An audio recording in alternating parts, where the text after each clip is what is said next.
Hey everybody, hope you're doing well. Today you are going to learn a little bit about painting cylindrical forms and the shading involved with that. So I'm set up here with my light source. I want you to just notice something. Look at this far edge of the cylinder and what happens when I move objects around it.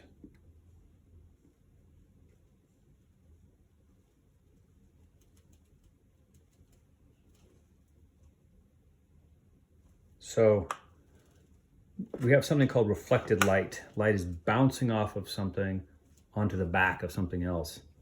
And that's an important thing to notice with your cylinders because it will help them to look a little bit more realistic with some reflected light on that back edge. Now I made one attempt and it was hideous. That is an ugly cylinder, and do not do this, or if you do this, try again. So I switched up to some watercolor paper because I think it's going to have more strength to it. I'm going to quickly draw the cylinder.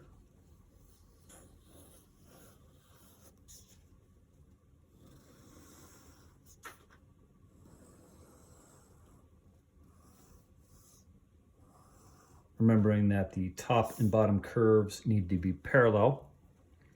And we have a little bit of a table line back here. Okay, just working with black and white. I'll start with my lighter tones. Whites, just a tiny bit. Just the smallest amount of black in here. I'll probably come back and make a nice highlight here.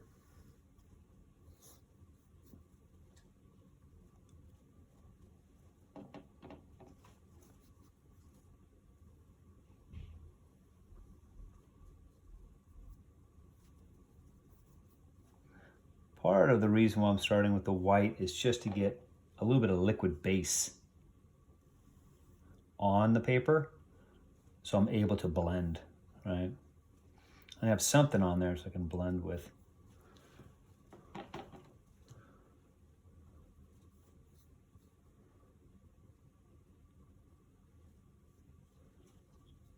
All right.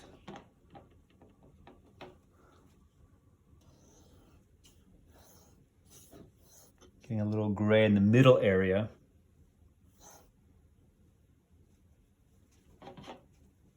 And a little bit lighter again on that far edge. Wow, that's a lot of paint.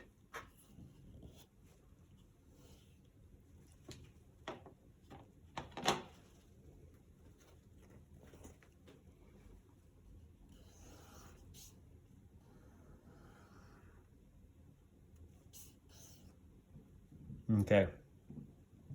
So now I have my foundation here. And our goal is... Can I come through? Come on through. Just want to see if there's a cucumber over there.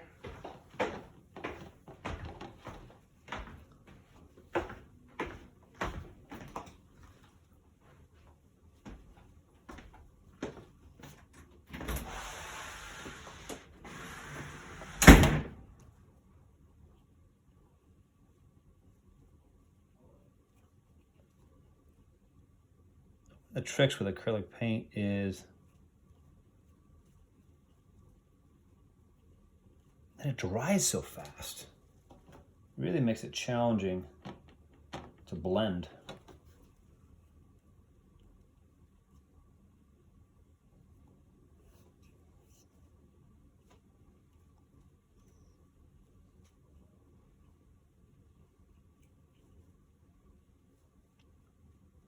It's so much better on this watercolor paper because it has more forgiveness.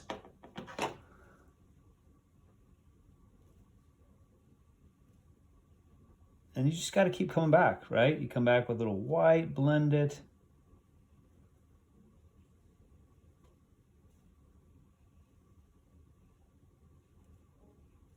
so on and so forth. I'm gonna get the top on there. Very sad. I kind of let it all die out there. Oh, I'm sorry. Well, can't do it all, you know? No, you're in transition too. Yeah, that's why I let it die. I just can't do it and be good about it.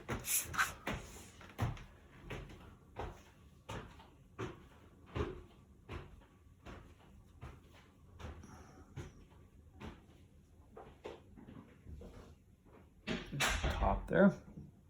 It's really not going to show up until I do a background.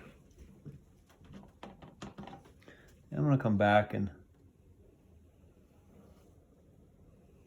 work on this reflected light a little bit more.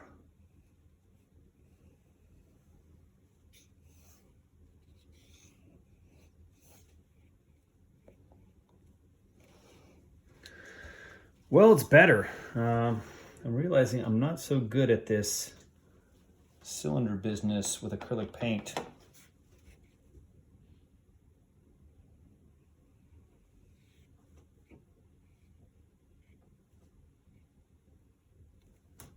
I have to punch that out. I really want that to be a nice bright white on the edge.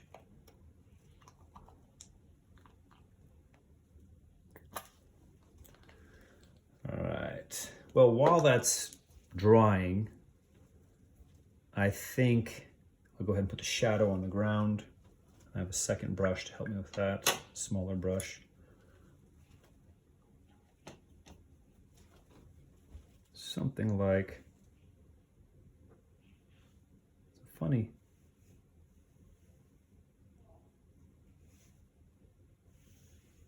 Triangle shaped shadow.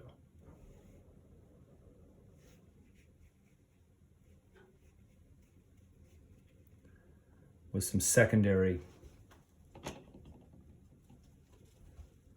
lighter gray stuff going on, like here.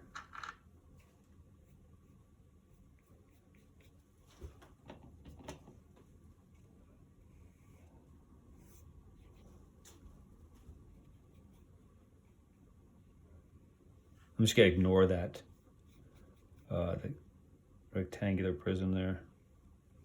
I just used it for the reflected light. I'm just gonna imagine this keeps going that way. And we have another little light shadow.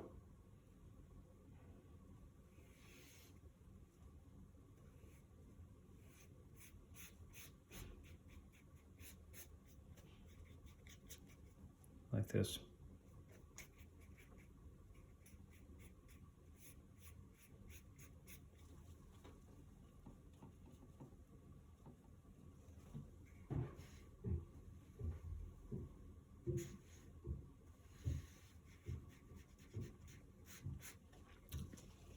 Something like that. I do want to add some background to give it more depth. So I'm just getting kind of a watery mid-tone here.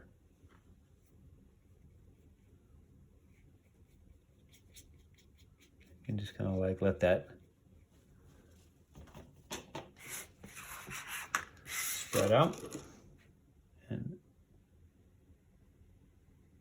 the nice thing about watercolor paper is it takes water so beautifully. It's not a bad idea to make your source of light side, this side, a touch darker to bump up the contrast.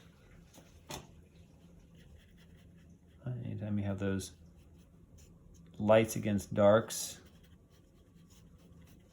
tends to make things look more dimensional.